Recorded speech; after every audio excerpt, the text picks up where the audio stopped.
was downgraded. The big part where all of the people's deposits and loans are was also downgraded, but not as much. So all the Merrill partners said, you know what, can you just move it over there so we have a better rating, so it's cheaper to keep those derivatives going. And so we're more certain that Bank of America won't fail on them to us. And okay. So what the...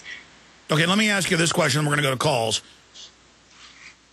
I mean, I know they planned all this as a way to bring down governments, take over, but they've done such a good job at wrecking things. They've been exposed. I don't see any way they're going to get away with this.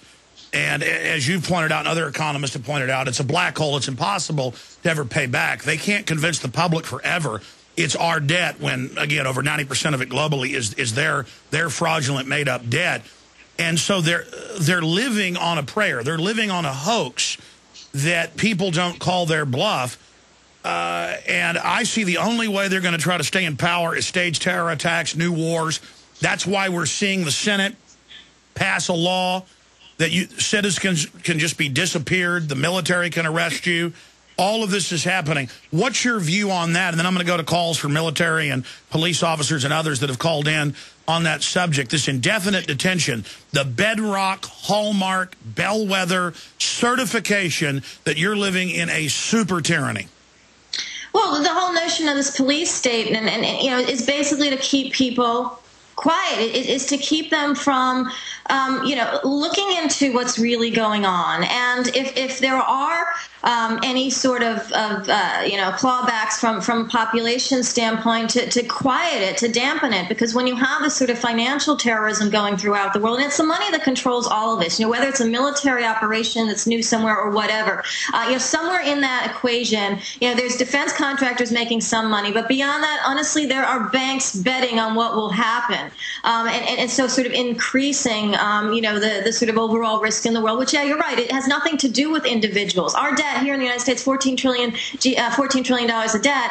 The banks have $249 trillion of derivatives. So it obviously isn't us. But to subdue discontent, information gathering, the public disclosure of that information just helps to propagate all of this crime. Because if no one's around to call it out, or no one can call it out, or people being jailed to call it out, or journalists are even being jailed to call it out, then you have a situation where information becomes really hard to go by, and it allows those in control to stay in control because the dissent is just squelched.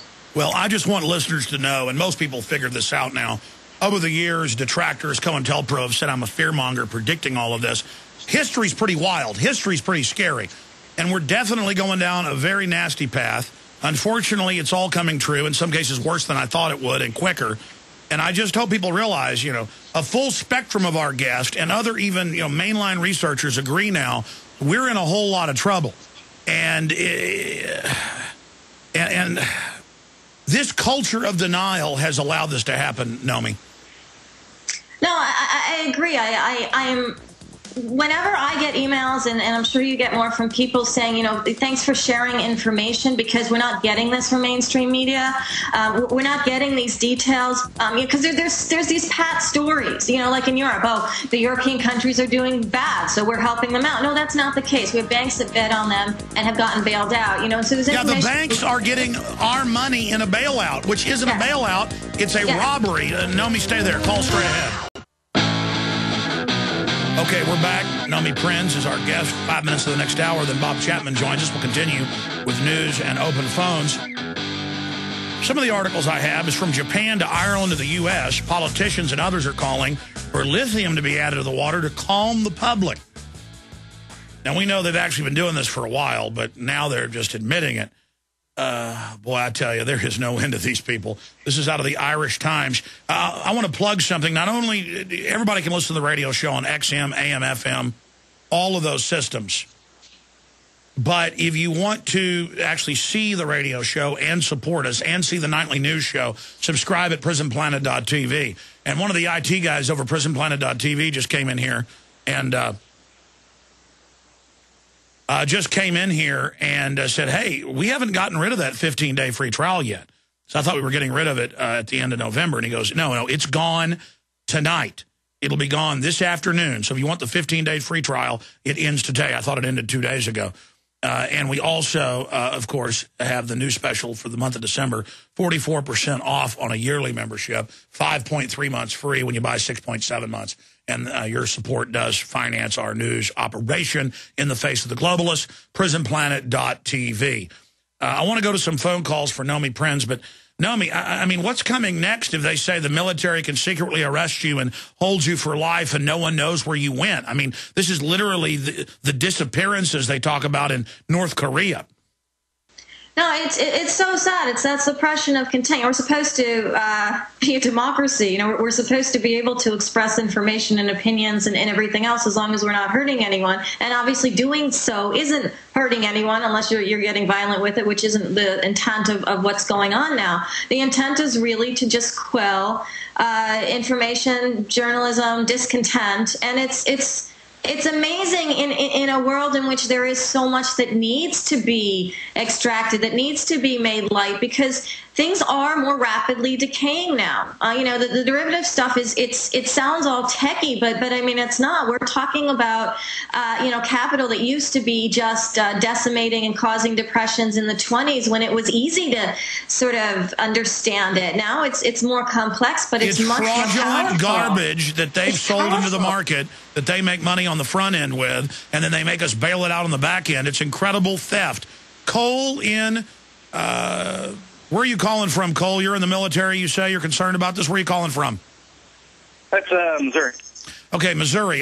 Give us your view on what's happening. Okay, well, I'll just give you a little bit of history myself. I'm former active duty, current National Guardsman. I was there on the ground July 12th, 2007 during the Apache check. I was in a different company, though.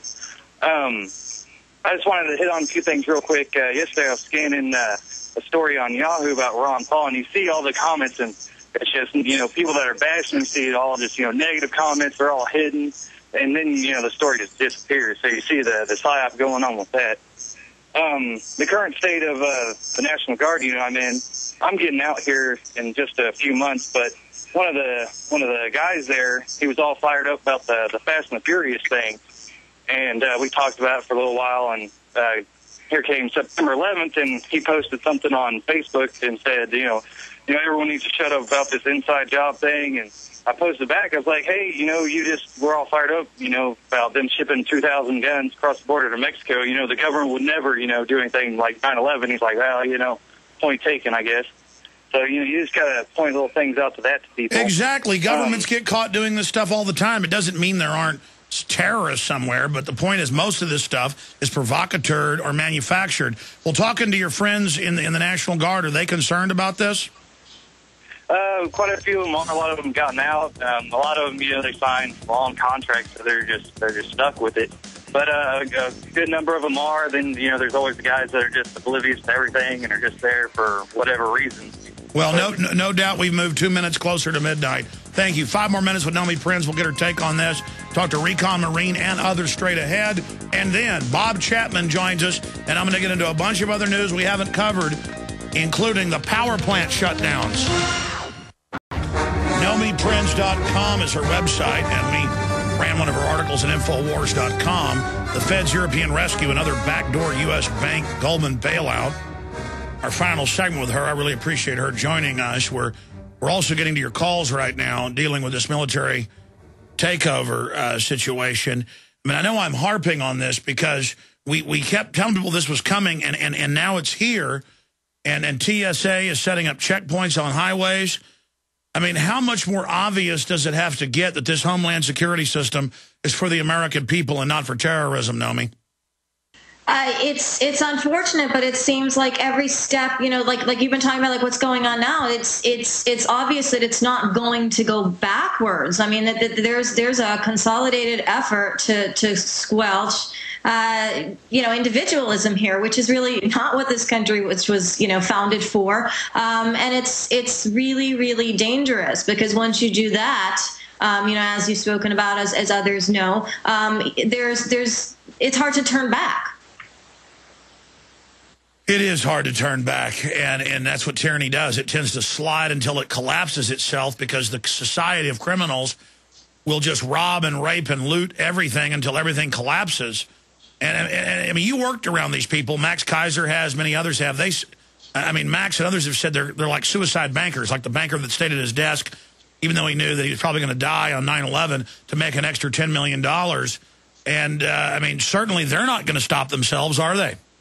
No, and they've only seen that what they do is more and more coddled by the government. We had unprecedented bailouts and subsidies, starting in 2008. We have another slew going on now with respect to U.S. bank exposure to Europe. It's only ramping up, and in the face of that, the top U.S. bankers are basically just laughing, because it's like, look, we're increasing our risk, even though we screwed up the world back then. We're going to continue to do it. You're going to continue to back us. The Federal Reserve is so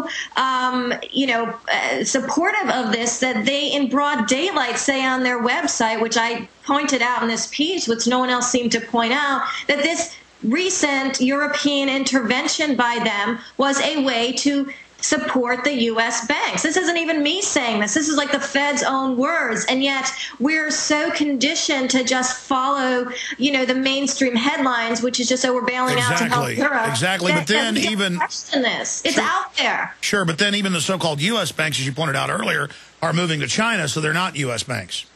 Well, finance is global. That's $707 trillion worth of derivatives is global. And the U.S. banks, even if they're domiciled here, they're headquartered here, they have the ability to do whatever they want, wherever they want. The part that's not global is how the Fed and Treasury Department will basically increase our debt as a nation in order to support their bad bets when they go wrong, and then keep them from going wrong for next time. And so that's the part that's more domestic. The international part is global finance. It's fast, it's powerful, it's controlled by a few banks and a few people that are strategically positioned within various governments or government agencies. I mean, even the New York Federal Reserve was run by Tim Geithner. It's got a Class A directorship given to Jamie Dimon, CEO of J.P. Morgan Chase, which he had during the subprime crisis, and it was reconfirmed for him to be there now. So you have the biggest global bank in charge of basically, having the relationship to be able to get money to bail out, subsidize, and increase their exposure and their power globally. So yeah, it's a true mess. It's just bigger now than it's ever been, because we have had a derivatives market that's grown even more quickly than it has in the past. Wow, Nomi Prins, thank you so much. Inside Whistleblower joining us here today, and you can find out more about her new book at NomiPrins.com. I look forward to speaking to you in the future, if there is a future. Thank you, Nomi. Thank you, Alex. We'll be right back with Bob Chapman, and I promise we're going to your calls early. I'm going to get to Recon, Martin, Ironhead, Philip, Frank. I'm going to get to all of you. Bob loves calls. We'll take your calls first, then get into everything with Bob Chapman on the economy. Well, Bob Chapman is quite a character. He's a military veteran, worked in intelligence, then he was a private silver and gold broker, the largest private silver gold broker at one time in the United States. He's lived all over the world, and he then helped put out the Gary Allen report exposing the globalist, and none dare call it conspiracy, 40-plus years ago. And he now lives at an undisclosed location outside the United States because the long arm of the New World Order has been seeking after him. And he joins us in this hour to take calls from police, military, and others to get their view on the fact that the media is going, hey, the Army's going to be on the streets of America. You've already seen us illegally doing it. Well, now it's legal. Of course, they can't pass a law saying black people are slaves again. My point is, just